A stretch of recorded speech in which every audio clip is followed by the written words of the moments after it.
Hello, and welcome to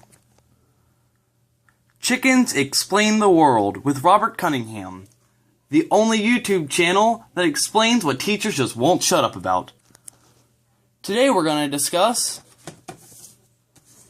Antigone by Sophocles, the Greek tragedy.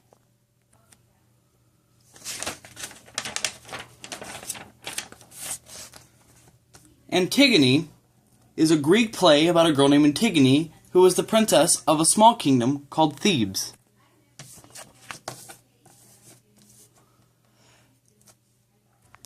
Now, in a past play by Sophocles, Antigone's brother, Polynices, was killed by her other brother, Eteocles.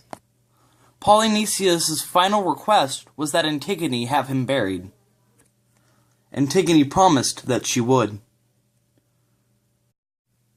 But Antigone's mean Uncle Creon declared that no one shall bury the body. The issue was, in Greece, the gods demanded that everybody be buried. Disobeying the gods was a very bad idea. But Antigone is loyal, both to her brother and to the gods, and gives him a small burial while the guards are at dinner. But she was caught visiting the grave the next day. When she is caught visiting the grave, she is captured and locked away by Creon in a stone prison.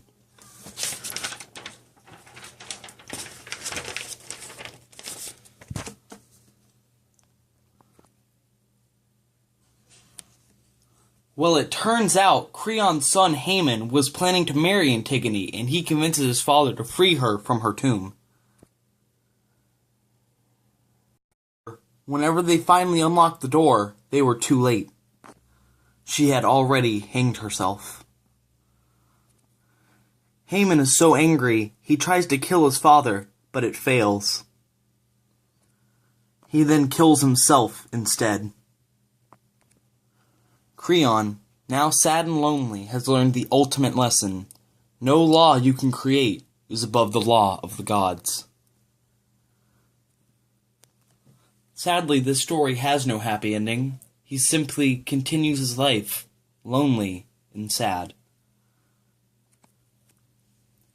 Signing out for Chickens Explain the World, I'm Robert Cunningham, and this is The End.